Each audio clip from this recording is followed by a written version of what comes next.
aujourd'hui, donc c'est Diane, je crois. Avec ce taxarium, moi je voulais vous montrer le monde merveilleux du cornarium, donc le monde merveilleux des corneilles. Alors, la corneille noire, c'est peut-être une bestiole que vous avez déjà croisée, notamment elle a commencé à envahir nos villes. C'est cet oiseau noir, assez intelligent, très doué pour vider les poubelles, notamment, donc pas très apprécié en général. Cet oiseau noir, c'est un membre de l'ordre des passeriformes et de la famille des corvidés. Donc techniquement, c'est un passereau. On a tendance, alors il faut faire la différence avec le grand corbeau, Corvus corax, qui est beaucoup plus gros, qui a de grandes plumes iridescentes dans le cou. Donc voilà, ceux-là, vous ne les voyez en général pas. Le Corvus frigiligus, le corbeau freux, qui lui est différencié. On les voit surtout dans les champs en général. Ils aiment bien manger les moissons. Euh, on les reconnaît à leur base du bec qui est dépourvue de plumes. Euh, Coloeus monedula, le chouca des tours, anciennement Corvus monedula, donc qui se reconnaît bien lui par contre parce qu'il a l'œil qui va être de gris clair à bleu clair et qui a un petit cou argenté assez esthétique. Alors ça m'est arrivé de tomber sur des gens qui les confondent avec les merles noirs, donc le merle noir c'est beaucoup plus petit, pas du tout un corvidé, normalement ça va pour faire la différence. Et alors, moi, il se trouve que j'aime bien ces bestioles. Et pour occuper notamment les longues soirées d'hiver, ce que j'aime bien faire, c'est chercher des vidéos de comportements rigolos de corneilles noires. Alors bon, elles sont assez rigolotes. Elles ont des comportements de kleptomanie. Elles vont tirer la queue des chats pour attiser des querelles, etc. Donc c'est assez rigolo, c'est sympa. Mais régulièrement, je tombe sur des vidéos de bestioles qui ont exactement la même morphologie, euh, quasiment exactement la même morphologie et exactement les mêmes comportements, mais qui ont un esthétique petit Marcel gris qui s'appelle la corneille mantelée. Et du coup, j'ai commencé à me poser la question de combien d'espèces se cachaient dans le clade des Corvus coronés. Alors, parce que je vais vous présenter un petit peu les protagonistes. Euh, celle qu'on connaît, qui notamment a envahi Paris, c'est Corvus coroné, donc ici avec un représentant parisien bagué, la corneille verte 311. C'est donc celle qu'on trouve en France et en Belgique notamment. Corvus coroné orientalis, elle, on va la trouver un peu plus loin, qui est très très proche morphologiquement. Voilà. Corvus cornix, donc celle qui s'amuse également à tirer la queue des chats sur YouTube. Corvus torquatus, qui elle est donc morphologiquement comme la corneille noire, mais avec un petit collier blanc. Et enfin, je vous ai mis Corvus brachyrhynchos, la corneille américaine, histoire d'avoir un outgroup. Alors, il se trouve que il y a eu une histoire derrière Corvus coroné et Corvus cornix. Déjà, elles ont été décrites séparément par Linné, sauf que par la suite, elles ont été synonymisées, notamment en 2003, parce que sur la base de comportements, morphologie assez similaires et tout. Notamment aussi sur leur chant. Parce que, alors je sais pas si vous connaissez Merlin, c'est une application qui permet de reconnaître des oiseaux qui fonctionne par IA. Récemment, il y a un ingénieur qui bosse dessus qui a montré les performances de cette IA selon les espèces et selon les groupes. Et on a fait un petit zoom sur les corvus. Et il se trouve que donc en bleu, l'IA est très performante, en rouge, elle est pas du tout performante. Et on se rend compte que sur Corvus cornix et Corvus coroné, il est super mauvais, il n'arrive pas à distinguer les deux. Donc, il y aurait un truc. Sauf que d'autres ont décidé de les séparer à nouveau, et ce sur des critères génétiques, mais aussi sur des critères géographiques. Parce que toutes ces espèces sont globalement assez allopatriques. Bon, je vous ai mis Brachyrhynchos, la corneille américaine, voilà, qui est totalement restreinte aux Amériques. Coroné se trouve plutôt en Europe de l'Ouest, qui va jusqu'au bout de l'Allemagne, jusqu'à Berlin, tout ça. Cornyx se trouve un peu plus vers l'Est. Puis, ce sont les Coronae orientalis qui vont jusqu'au Japon. Et Torquatus est en sympatrie avec les Coronae orientalis.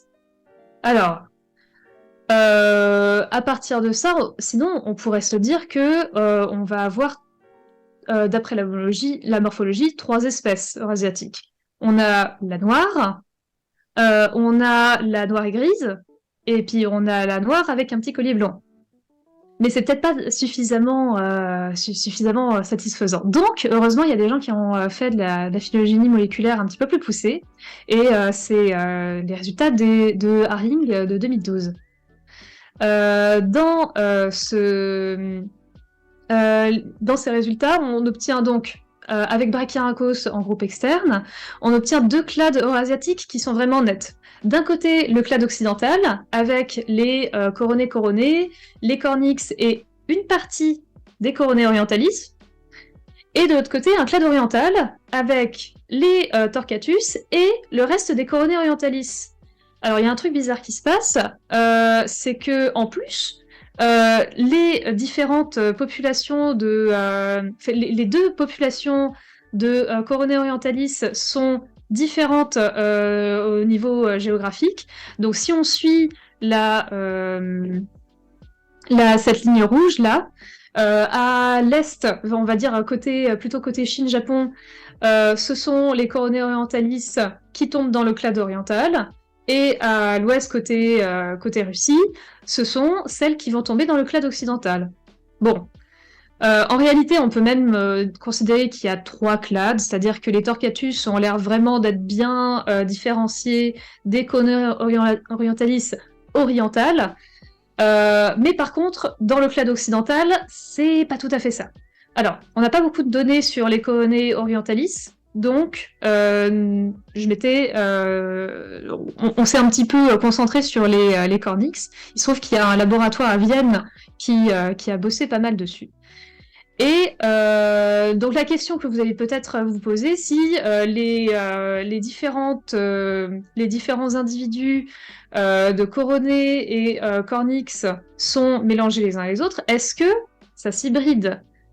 Eh bien oui, mesdames et messieurs, les Coronae Cornyx hybrides existent. Cependant, elles sont rares, on les trouve surtout en milieu urbain, et elles vont avoir un succès reproducteur assez faible par manque de partenaires, parce que les corneilles ne se mélangent pas, les noirs restent avec les noirs et grises restent avec les noirs et grises, et celles qui n'ont pas exactement le bon phénotype sont rejetées des 2 côtés, et ne se reproduisent a priori que ensemble.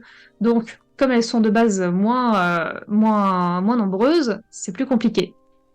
Et alors, on a un observateur assidu sur les corneilles de Vienne qui suit des couples depuis plusieurs dizaines d'années, qui a pu nous rapporter ses observations, donc purement empiriques, c'est que vraiment, il n'a jamais vu de couple qui inclut et une hybride et une sans pure, on va dire.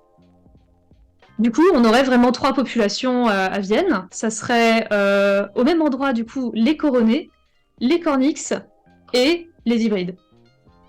Alors du coup, je vais m'arrêter là parce que je vais vous demander, vous, qu'est-ce que vous en pensez? Comment vous feriez dans cette situation? Quels seraient vos choix de taxonomie?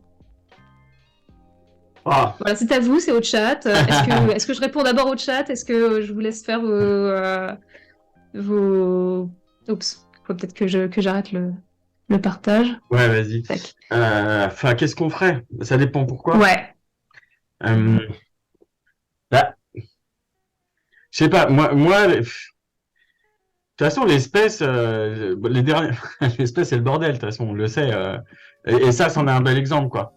Je veux dire, si tu veux faire une... Enfin, je me souviens à la fin des journées de l'année dernière, où on discutait de l'espèce, on avait quand même fini avec deux ensembles de personnes. Des gens qui pensaient que ça existe, que l'espèce, ça existe, et après, ça se bataillait sur ce que c'est une espèce, et puis comment on la distingue, et c'est quoi les propriétés. Et puis, un peu des gens qui disaient, bah, c'est aussi une entité fonctionnelle, faut qu'on ait une partition, et faut qu'un individu y soit mis, même si bah, les séparations sont pas forcément objectives. Donc, Mhm. tu vois, moi là, je sais pas, pour des politiques de gestion et tout, parce que tu vois, genre là, c'est des animaux qui ont en plus une forte interaction avec l'humain, donc j'imagine qu'il y a plein de programmes qui les suivent, les gèrent, etc.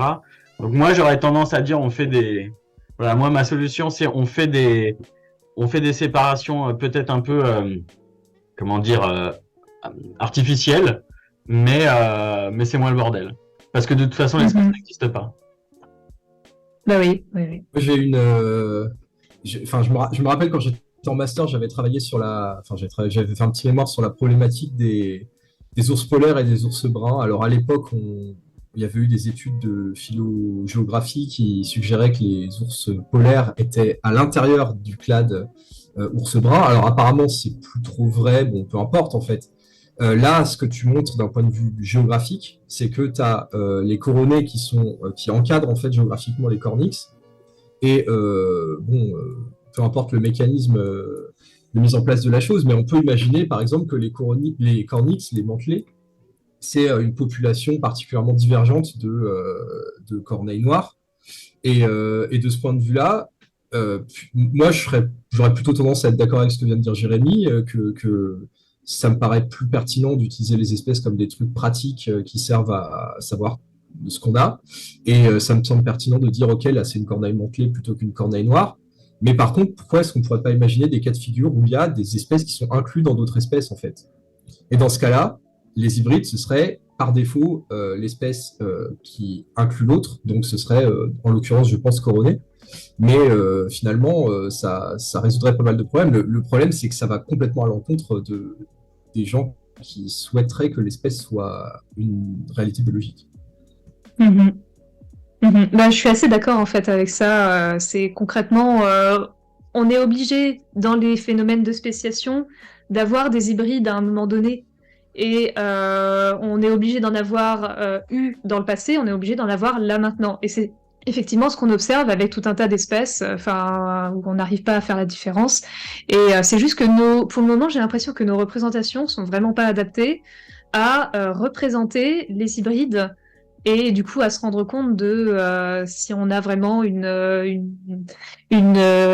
entité qui est différenciable des autres ou pas. Et ensuite, évidemment, se posent les questions des législations, parce que voilà, les corneilles, c'est un cas assez rigolo parce que tantôt elles vont être protégées, tantôt elles vont être considérées comme nuisibles et chassées, selon les pays, selon les cultures. Donc, la question de l'utilité de l'espèce se pose encore plus. Voilà. Alors, je regardais un petit peu la question aussi. Euh, de- Oui, je vois, je vois. Alors la première qui disait c'est pas dû au fait qu'il y aurait beaucoup d'erreurs pour les espèces communes. A priori, oui. J'imagine il y a un petit peu d'erreur dans le sens où d'avoir considéré, je pense que Corvus coroné était la même espèce du bout du Finistère jusqu'au bout du Japon, c'était un petit peu osé. Et sinon, voilà. Ah non, peut-être que c'était quand on parlait de Merlin. Ah oui, non, peut-être. Merlin est aussi un outil qui est en cours d'amélioration pour tout ce qui est en dehors des États-Unis, parce que c'est un outil qui est développé par le Cornell Lab, donc labo américain, qui est du coup très très très très très performant aux États-Unis et très nul ailleurs. Donc à voir ce que ça donne dans le futur. Peut-être que voilà, ça va s'améliorer. C'est pas possible qu'il y ait beaucoup plus de variations au champ pour la sous-espèce en question. Peut-être. il se trouve que le chant a été très peu étudié chez les corneilles de manière générale. Donc, elles font tout un tas de chants divers et variés. Et ça n'a jamais été formalisé ni étudié plus que ça. Donc, voilà. Bah, c'est à cause aussi de la Euh, fameuse zone grise, là. Les quasi-espèces, la zone grise, tout ce truc de... Bref. Moi, il y a une question que, enfin, en ce moment, je fais pas mal de naturalisme au sens, voilà, d'identifier des espèces. Et en ornitho et en mamalo notamment, ils ont l'air d'adorer les sous-espèces. Ils en foutent partout, voilà. Il y a quasiment pas d'espèce qui n'a pas de sous-espèce. Alors que, à l'inverse, moi je suis plutôt ichthyologiste et en ichthyo, il me semble que collectivement, les ichthyos ont plus ou moins décidé de laisser tomber complètement le concept de sous-espèce.